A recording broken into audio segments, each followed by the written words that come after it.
Assalamualaikum warahmatullahi wabarakatuh. Video saya kali ini membahas mengenai pajak penghasilan pasal 24. Pajak penghasilan pasal 24 ini adalah pajak yang telah dipotong di negara lain, tempat di mana wajib pajak memperoleh penghasilan, namun boleh dikreditkan terhadap pajak yang terutang di Indonesia. Dengan kata lain, PPh pasal 24 ini merupakan kredit pajak luar negeri. Sumber penghasilan luar negeri yang dapat menjadi pengurang pajak. Pertama, penghasilan dari saham dan surat berharga lainnya. Kemudian pendapatan lain berupa bunga, royalti, dan sewa yang berkaitan dengan penggunaan harta benda bergerak. Yang ketiga, jasa imbalan yang berhubungan dengan jasa, pekerjaan, dan kegiatan. Yang keempat, keuntungan dari pengalihan saham dan surat berharga lainnya. Yang kelima, pendapatan yang berupa sewa terkait dengan penggunaan harta benda tidak bergerak. Dan yang terakhir, keuntungan dari pengalihan harta tetap. Penggabungan penghasilan. Yang pertama, untuk penghasilan dari usaha dilakukan dalam tahun pajak diperolehnya penghasilan tersebut. Untuk penghasilan berupa dividen dilakukan dalam tahun pajak pada saat perolehan dividen tersebut. Yang ketiga, untuk penghasilan lainnya dilakukan dalam tahun pajak diterimanya penghasilan tersebut. Jika ada kerugian yang diderita di luar negeri, itu tidak boleh dikompensasi dalam menghitung penghasilan kena pajak di Indonesia. Jadi jika ada usaha kita di luar negeri yang mengalami kerugian, maka tidak bisa diikut sertakan, digabungkan penghasilannya. Rumus menghitung batas maksimum kredit pajak. Penghasilan neto dari luar negeri dibagi penghasilan kena pajak dikali PPh terutang. Yang akan digunakan menjadi kredit pajak PPh pasal 24 ini adalah unsur terendah di antara jumlah pajak yang terutang atau dibayar di luar negeri atau batas maksimum. Di mana yang terendah itulah yang akan kita gunakan sebagai kredit pajak PPh pasal 24. Saat kita melaporkan SPT harus dilampirkan permohonan kredit pajak luar negeri yang terdiri dari laporan keuangan dari penghasilan yang berasal dari luar negeri, fotokopi surat pemberitahuan pajak yang disampaikan di luar negeri, dan dokumen pembayaran pajak di luar negeri. Kita masuk ke contoh soal pertama. PT Citra memperoleh penghasilan neto dari dalam negeri sebesar 3.500.000 dan dari luar negeri sebesar 1 miliar. Kita asumsikan pajak di luar negeri tersebut sebesar 20%. Bagaimana cara menghitungnya? Pertama, kita jumlahkan terlebih dahulu total penghasilan yang didapat dari dalam negeri dan luar negeri. Kita hitung total PPh terutang di dalam negeri 25%, karena kita asumsikan tarif di Indonesia adalah 25%, maka kita kalikan 25% dikali 4.500.000.000 sama dengan 1.125.000.000. Untuk PPh terutang yang dipotong di luar negeri, di soal sebelumnya, pajak di luar negeri sebesar 20%, sehingga 20% ini akan kita langsung kalikan dengan penghasilan di luar negerinya, 1 miliar sebesar 200 juta. Kita akan menghitung kredit pajak luar negeri yang bisa dikreditkan. Rumusnya, penghasilan luar negeri dibagi total penghasilan dikali PPh terutang. Penghasilan luar negerinya 1 miliar dibagi total penghasilan 4,5 miliar dikali PPh terutangnya 1.125.000.000. Berarti kredit pajak luar negerinya 250 juta. Kita bandingkan dengan PPh terutang yang sudah dipotong di luar negeri sebesar 200 juta. Mana yang terendah, maka yang akan kita gunakan adalah yang 200 juta. Contoh selanjutnya, PT Cemara memperoleh penghasilan neto dalam tahun 2014 sebagai berikut. Penghasilan dari luar negeri 5 miliar dengan tarif pajak sebesar 40%. Penghasilan usaha di Indonesia 4 miliar. Cara menghitungnya, kita gabungkan dulu total penghasilan yang didapat sebesar 9 miliar, dari dalam negeri 4 dan luar negeri sebesar 5 miliar. Kita hitung total PPh terutang di dalam negeri, 25% dikali total penghasilan 9 miliar sama dengan 2.250.000.000. Atas PPh terutang yang sudah dipotong di luar negeri, karena tarifnya tadi di soal 40%, maka 40% ini dikalikan dengan 5 miliar penghasilan yang di luar negeri tersebut. Berarti PPh yang terutang di luar negeri tersebut 2 miliar. Kita hitung besarnya kredit pajak luar negeri. 5 miliar dibagi total penghasilan 9 miliar dikali PPh terutang 2 miliar 250 juta. Sehingga total kredit pajak luar negerinya 1 miliar 250 juta. Kita bandingkan kembali dengan PPh terutang yang sudah dipotong di luar negeri. Karena lebih rendah 1 miliar 250 juta, maka yang akan kita gunakan adalah yang 1 miliar 250 juta. Contoh ketiga, PT Diaswati memperoleh penghasilan neto dalam tahun 2014 sebagai berikut. Di negara A memperoleh penghasilan 2 miliar, tarif pajaknya 35%. Kalau kita hitung berarti 700 juta. Di negara B memperoleh penghasilan sebesar 1 miliar, tarif pajaknya 20%. Jika kita hitung menjadi 200 juta. Sedangkan penghasilan usaha di Indonesianya 5 miliar. Kita gabungkan semua penghasilan yang didapat di luar negeri dengan di dalam negeri. Di negara A mendapat 2 miliar, di negara B 1 miliar, sehingga jumlah penghasilan di luar negerinya totalnya 3 miliar. Kita gabungkan dengan penghasilan dalam negerinya 5 miliar, sehingga total penghasilan yang didapat adalah 8 miliar. Kita hitung PPh terutang di Indonesia 25% dikali 8 miliar sama dengan 2 miliar.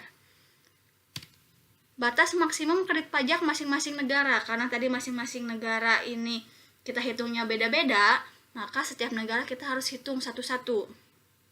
Di negara A, tadi dia dapat 2 miliar, dengan total penghasilan tadi 8 miliar, dikali PPh terutangnya 2 miliar. Sehingga di negara A batas maksimumnya 500 juta, di negara B dia dapat 1 miliar, dengan total penghasilan 8 miliar, dikali PPh terutangnya 2 miliar, dapatlah 250 juta. Kalau kita totalkan, batas maksimum kredit pajaknya 750 juta, sedangkan pajak luar negeri yang tadi sudah dipotong di masing-masing negara adalah 700 juta.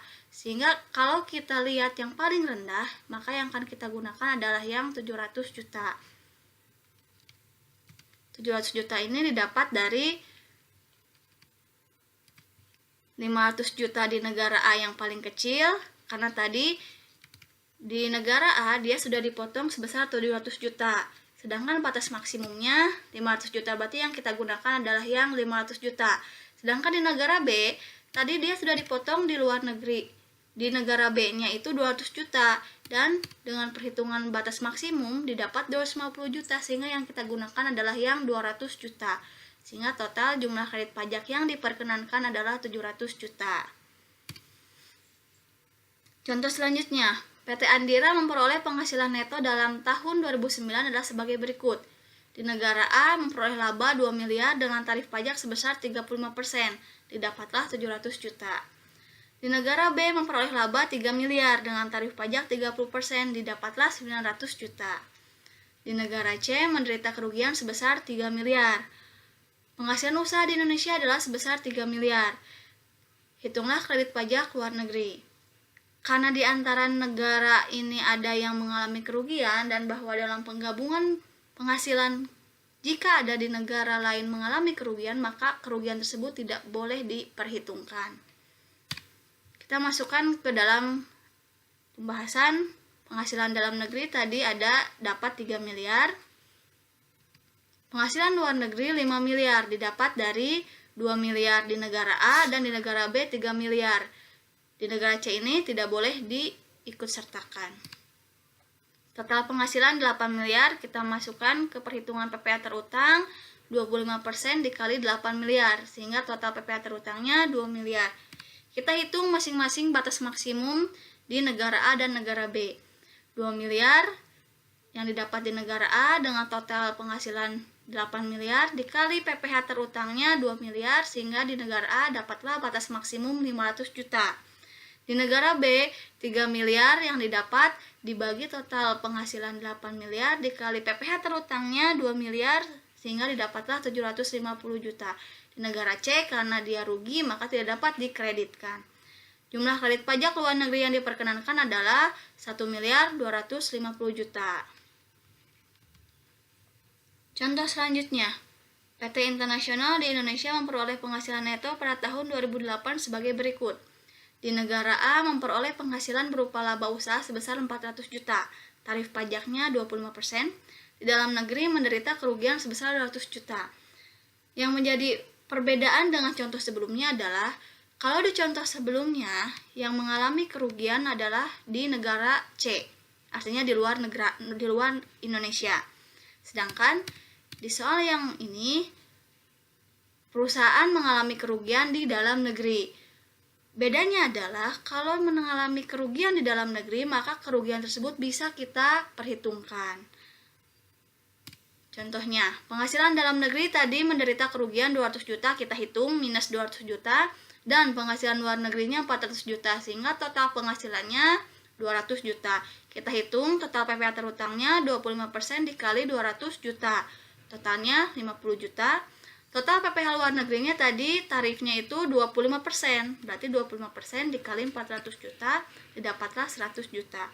Besarnya kredit pajak luar negeri yang bisa dikreditkan, total yang didapat di luar negeri 400 juta dibagi total penghasilan 200 juta dikali PPh terhutang 50 juta, maka besarnya kredit pajak luar negeri adalah 100 juta. Jika kita bandingkan sama, berarti yang bisa kita kreditkan 100 juta.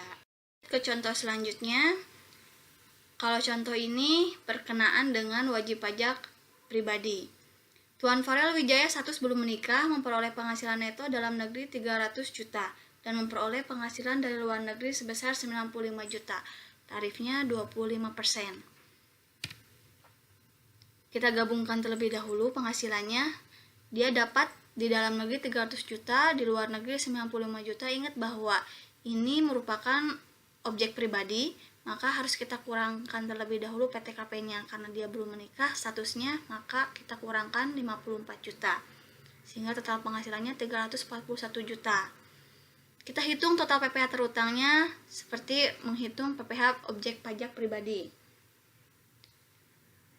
5% dikali 50 juta sama dengan 2.500.000, kemudian 15% dikali 200 juta sama dengan 30 juta. Masih ada sisa 91 jutanya, ini kita kalikan 25%.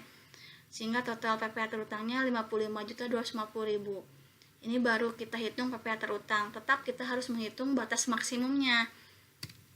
Total PPh luar negeri yang sudah dipotong 25% dikali 95 juta, totalnya 23.750.000. Kemudian kita hitung batas maksimum kredit pajak luar negerinya. Total yang didapat di luar negeri itu 95 juta dibagi total penghasilan 341 juta dikali tadi PPh terhutangnya 55.250.000. Maka didapatlah 15.392.000. Kita bandingkan mana yang paling rendah. Karena yang paling rendah 15.392.000, maka jumlah kredit pajaknya yang diperkenankan adalah 15.392.000. Kita masuk ke contoh terakhir, masih mengenai objek pajak pribadi. Pak Abdul menikah belum punya anak. Di Jakarta memperoleh penghasilan neto tahun 2017 sebagai berikut. Penghasilan dalam negeri 1 miliar, penghasilan luar negeri 1 miliar dan dipotong 30%. Kita gabungkan terlebih dahulu total penghasilan yang didapat oleh Tuan Abdul. Penghasilan dalam negerinya 1 miliar, penghasilan luar negerinya 1 miliar. PTKP-nya karena dia statusnya sudah menikah tapi belum punya anak, maka PTKP-nya 58.500.000. Sehingga total penghasilan yang didapat adalah 1.941.500.000. Kita hitung total PPh terhutangnya 5% kali 50 juta, 15% kali 200, 25% kali 250 juta, dan masih ada sisa 1.441.500.000, itu kita kalikan 30%. Sehingga didapatlah total PPh terhutangnya 527.450.000. Kita akan hitung tarif PPh di luar negerinya. Tadi sudah dipotong 30%, berarti 30% dikali 1 miliar sama dengan 300 juta. Kita akan menghitung batas maksimum kredit penghasilan luar negerinya. Total yang didapat tadi di luar negeri adalah 1 miliar. Dibagi total penghasilan yang didapat dalam negeri dan luar negeri adalah 1.941.500.000. Kemudian kita kalikan dengan PPh terutang 527.450.000 sama dengan 271.671.388. Kita bandingkan mana yang paling rendah. Yang paling rendah adalah yang batas maksimum kredit penghasilan luar negeri. Berarti yang diperkenankan kredit pajak luar negerinya adalah sebesar 271.671.388. Demikian video saya kali ini mengenai PPh pasal 24. Terima kasih banyak atas perhatiannya. Assalamualaikum warahmatullahi wabarakatuh.